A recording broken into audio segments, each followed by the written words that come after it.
The film begins with a man holding a young survivor boy in his arms while climbing down a rope. The man is a firefighter, and he has just rescued the boy from a burning building through a window. But now, both of them are hanging in the air, depending only on that rope. Before the people below can save them, the fire burns through the rope and it suddenly snaps. The firefighter falls down with the boy. But surprisingly, the man appears unharmed, and the boy is also safe. The rescued boy quickly gets up and runs toward his family. The firefighter also walks toward the boy's family and asks for the child's name. But strangely, no one answers him. It looks like no one can see him at all. At that moment, he hears someone calling his name. His name is Kim. When he turns around, he sees a man and a woman standing at a distance, smiling at him. They seem happy to see him. Confused, Kim looks to the other side, and that is when he sees his own dead body lying there. Only then does Kim realize the truth. He is dead. His soul has now come out of his body. The man and woman approach him. After checking a card, the man tells Kim that he is a paragon. A paragon is a rare soul, a person who lived a truly righteous and innocent life. The woman then tells Kim that he must go through 7 trials. He has to complete all 7 trials within 49 days. If he passes them, he will be given a new body. In other words, Kim will get a chance to be reincarnated and return to the living world. The woman also reveals that they are guardians. They are part of a trio of guardians who guide human souls after death. One guardian escorts the dead soul to the afterlife, while the others help during the trials. The female guardian is Guardian C. The man beside her is Guardian B. Their leader is Guardian A. Together, the 3 guardians are responsible for helping Kim through the underworld. But Kim is still heartbroken over his death. He wants to see his mother one last time. However, the guardians tell him that he can no longer roam the earth like a living person. Suddenly, a portal to the afterlife opens in the sky. It pulls Kim's soul upward, and in the next moment, he reaches the underworld. Many other souls are also there. But Kim receives a special welcome because he is a paragon, meaning he was an innocent and good person in life. Still, being a paragon does not mean he can escape judgment. Kim must prove his worth by passing all 7 trials. So, the guardians accompany him to the first court. Kim is first taken to the hell of murder. This is the place where murderers are judged, including those whose actions may have caused another person's death. When Kim looks down, he sees burning lava below. Millions of souls are suffering inside it as punishment for their sins. Soon, Kim is accused of murder in front of the king and his 2 prosecutors. One prosecutor brings up an incident from years ago, when a building caught fire and Kim's colleague was trapped inside. According to the prosecutor, Kim could have saved his colleague if he wanted to. But instead, he chose his own safety and left the place. Because of that, his colleague died. The prosecutor argues that this is equal to murder and says Kim should be thrown into the lava. But the king warns them to speak respectfully because Kim is a paragon soul. Still, the prosecutor demands that Kim should be punished for at least 5 years. At that moment, Guardian A steps forward to defend him.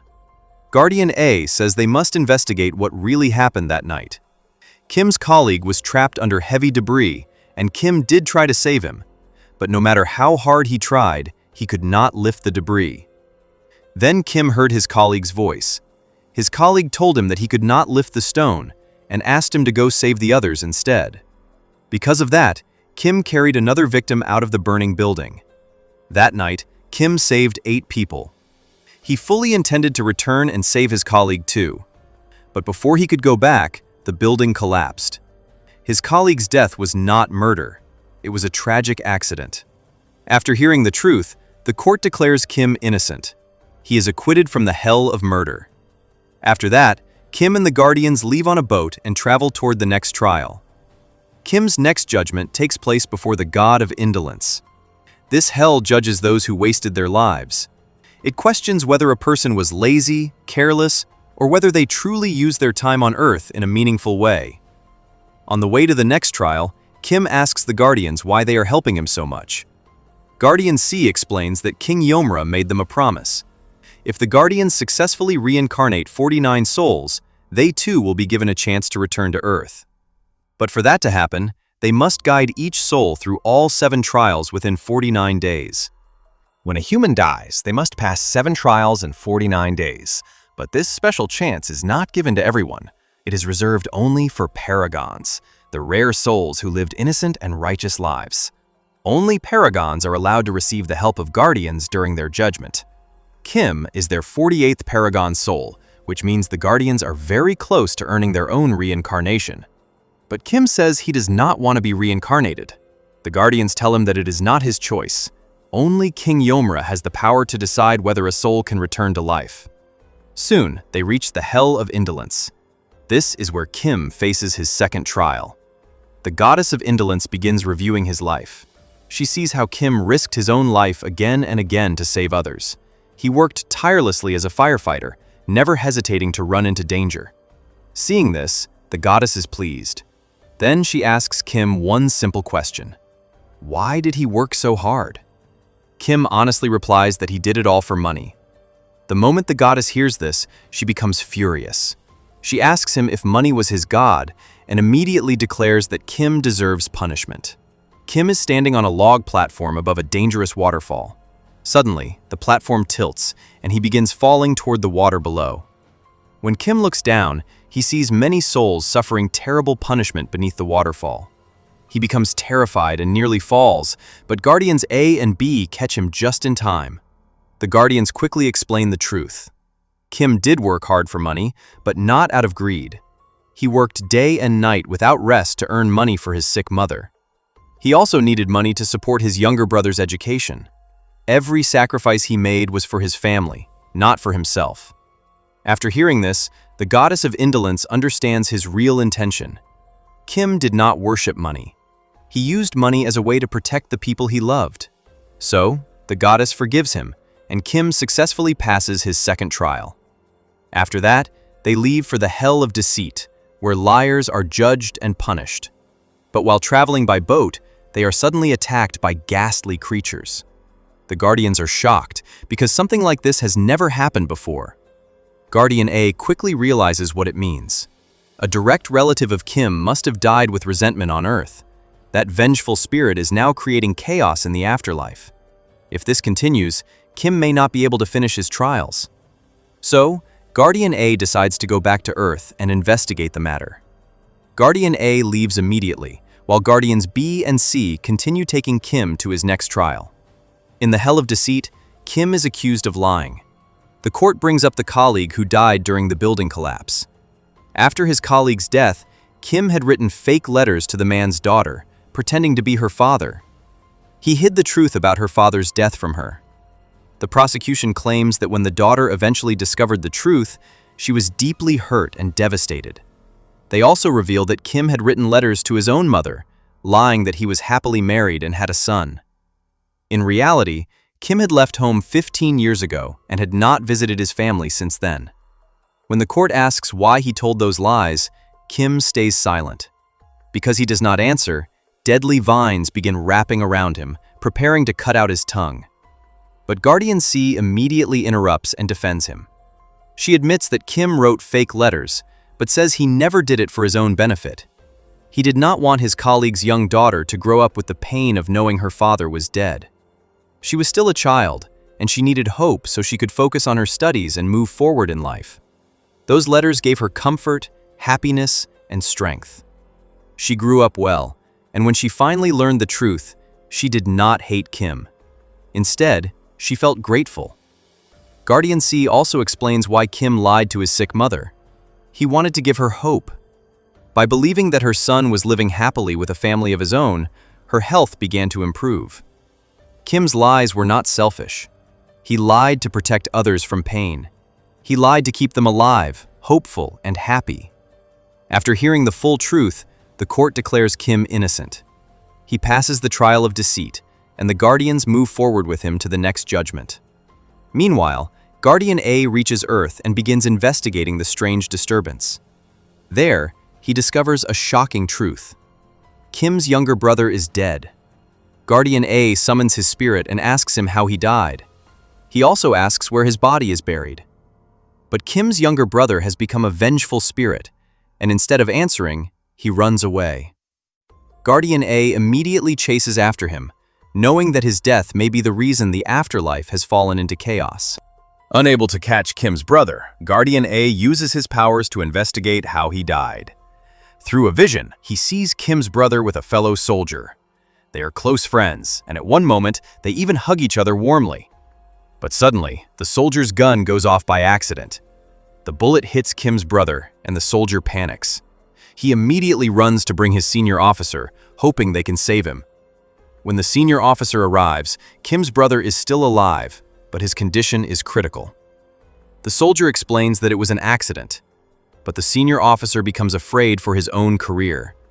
He knows that if this incident is reported, his upcoming promotion will be ruined.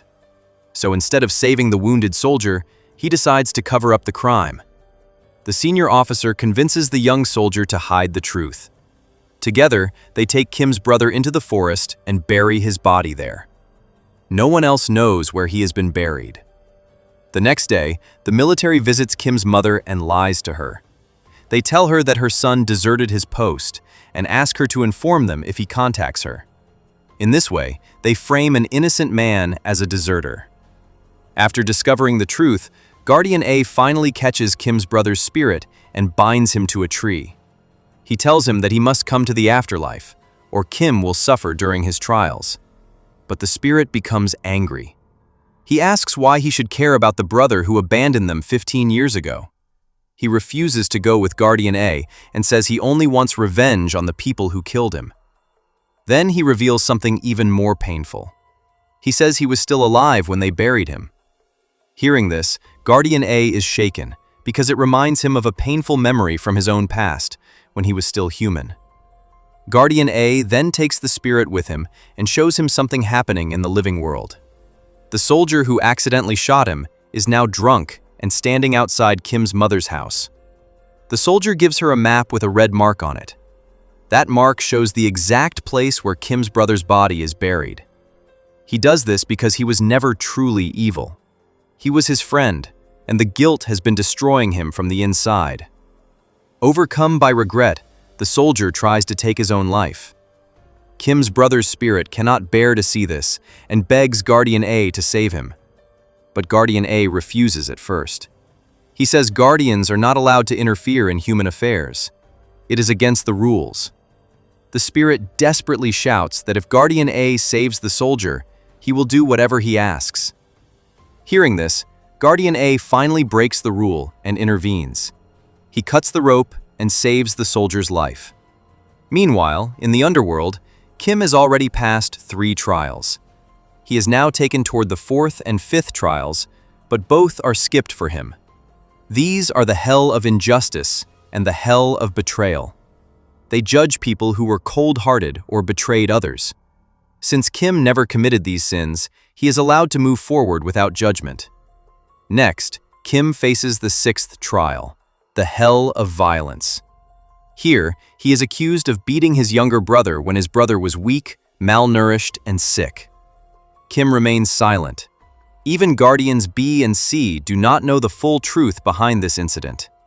Because of his silence, the hell of violence prepares to punish him. Seeing the danger, Guardians B and C contact Guardian A on Earth and tell him that Kim is about to be convicted. Guardian A quickly requests a combined verdict at the final trial. The god of violence is surprised by this request. A combined verdict means that Kim's judgment will be decided at the final trial instead. But if Kim fails there, the Guardians will lose their privileges. Still, the Guardians accept the risk and take Kim to the final trial. On Earth, Guardian A manages to calm Kim's brother's spirit. After seeing the truth and the soldier's guilt, the spirit becomes more cooperative. Back in the underworld, Kim enters his final trial, the hell of filial piety. This trial judges how a person treated their parents. As they walk through a dry desert, Guardian C asks Kim a painful question. She asks if he really tried to kill his mother 15 years ago. Kim finally admits the truth. He says they had no money, his mother was terribly ill, and he could not bear to watch her suffer anymore. In his helplessness, Kim decided to end everything. He planned to kill his mother first, then his younger brother, and finally himself. But when he tried to press a pillow over his mother's face, his younger brother stopped him. That is when Kim lost control and beat him. After that night, Kim was crushed by guilt. He could not face his family anymore, so he ran away from home. But even after leaving, he did not abandon them completely. He decided to dedicate the rest of his life to supporting them from a distance. That is why he worked so hard for money. That is why he sent letters. And that is why, for 15 years, he only spoke to his family through lies written on paper. On Earth, Kim's brother's spirit and Guardian A go to the military base. There, they see Kim's mother arriving with the map given by the guilty soldier. She is searching for the place marked on that map, because that is where her son's body has been buried. But when the corrupt officer sees the map in her hand, he immediately panics. Afraid that his crime will be exposed, the officer attacks the old woman and pushes her down. Seeing his mother being hurt, Kim's brother's spirit becomes furious. His rage creates a massive storm around the military base. He is about to kill the corrupt officer, but suddenly, he sees something happening in the afterlife. Because of his anger on Earth, Kim is being swallowed by the sand in the underworld. Kim is struggling helplessly, and if the spirit continues his revenge, Kim may be destroyed during his final trial. Seeing this, the brother's spirit stops himself. He chooses to save Kim instead of taking revenge. Meanwhile, Kim stands before King Yomra for the final judgment. If he passes this trial, he will be reincarnated and given another chance at life. Then Kim's sin is read aloud. He is accused of attempting to murder his own mother 15 years ago. King Yomra reveals the most painful truth. Kim thought his mother was asleep that night, but she was actually awake. She knew what he was trying to do, and she was ready to accept death so that her children would no longer suffer because of her. Hearing this, Kim completely breaks down. He cries in front of the court and begs King Yomra to punish him. He says he deserves every punishment for what he tried to do. Just as the punishment is about to be declared, a vision of Kim's mother appears. This vision is connected to what is happening on Earth. Kim's brother's spirit enters his mother's dream and tells her everything. In that dream, the mother finally speaks the truth from her heart. She says she was never angry with them. She had already forgiven Kim long ago. Even though he stayed away from her for 15 years, she never held any grudge against him. She knew why he worked so hard. She knew he sacrificed his life to pay for his brother's studies and her medical bills. She knew that every lie he wrote in those letters came from love, guilt, and pain. After hearing this, King Yomra declares that the afterlife does not punish sins that have already been forgiven on Earth. Since Kim's mother and brother have both forgiven him, Kim is cleared of all charges. King Yomra grants him immediate reincarnation. Kim says goodbye to his guardians with a grateful heart. After everything he has faced, his painful journey through the 7 trials finally comes to an end. Later, Guardians A and B stand with Kim's younger brother's spirit. He also receives a Paragon card, meaning he is a rare and righteous soul too. He becomes the 49th soul the Guardians must guide. If they successfully help him pass all 7 trials within 49 days, the Guardians will finally earn their own chance at reincarnation. With that hope, the Guardians escort Kim's brother into the underworld. Their fate now depends on this final journey, and with that, the movie ends.